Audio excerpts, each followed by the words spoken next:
Hello, আসসালামু আলাইকুম। সবাই কেমন আছেন? আশা করি সবাই ভালো আছেন। আলহামদুলিল্লাহ, আমিও ভালো আছি। আজ আমি আপনাদেরকে দেখাবো গ্রামের বাড়ি, আমার শ্বশুর বাড়ি। গতকাল হঠাৎ করে আমরা গ্রামের বাড়িতে বেড়াতে আসছি। আসলে বাচ্চাদের ছুটি, আবার একটা শুক্রবারের দিন বিয়ের দাওয়াত আছে। এজন্য মনে করলাম একটু গ্রাম থেকে ঘুরে আসি।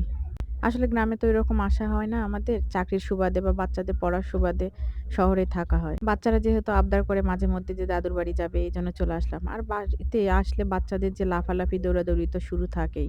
আর বাচ্চাদের যেহেতু গ্রামে থাকা হয় না, তাই মাঝে মধ্যে গ্রামে নিয়ে আসাটা উচিত। এটা আমার শ্বশুরবাড়ি। আসলে আমার শ্বশুর বাহিরে জব করতো, আমরাও বাহিরে জব করি, আমার দেবরও বাহিরে জব করে। এইজন্য আসলে বাড়িটা ওভাবে কমপ্লিট করা হয়নি। কোনো ঈদে বা কোনো অনুষ্ঠানে ধরেন বাড়িতে আসা হয়। আমার গ্রাম কিন্তু খুব ভালো লাগে। তাই আমি আমার বাবাকে বলি যে, "আমরা শেষ বয়সে বাড়িতেই থাকবো। আর তখন বাড়িটা একটু ভালো করে আ গুছিয়ে-টুছিয়ে নিবো।" এখন যেহেতু বাচ্চারা পড়াশোনা করছে, আসা হয় না। এজন্য বাড়িতে ওইরকম কাজে হাতও দেয়া হয়নি। এটা আমাদের বাড়ির পাশে একটা ছোট্ট বাগান। ওর বাবাও বলছিল যে, "গাছগুলো অনেক বড় হয়ে গেছে, নিচ থেকে একটু কেটে দে।" আর লেবুর গাছ থেকে ওর বাবা আবার কয়েকটা লেবু বাবুকে ছিঁড়ে দিল। ২ ভাই-বোনের রাস্তায় খেলা করছিল। এগুলো হচ্ছে পান। আমার শ্বশুরবাড়িতে পানের গাছটা বেশি আবাদ আরকি।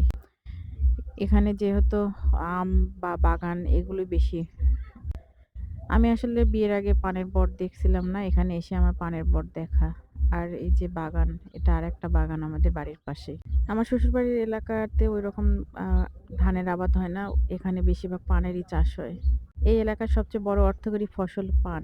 আর আমের বাগান বা লিচু বাগান এগুলো তো তার পাশাপাশি আছেই। আমার শ্বশুরের পানের বরজ আছে। একদিন আপনাদেরকে অন্য কোনো ভিডিওতে দেখায় দিব কিভাবে পান গোছ করতে হয়। আজ এই পর্যন্ত সবাই ভালো থাকবেন। আসসালামু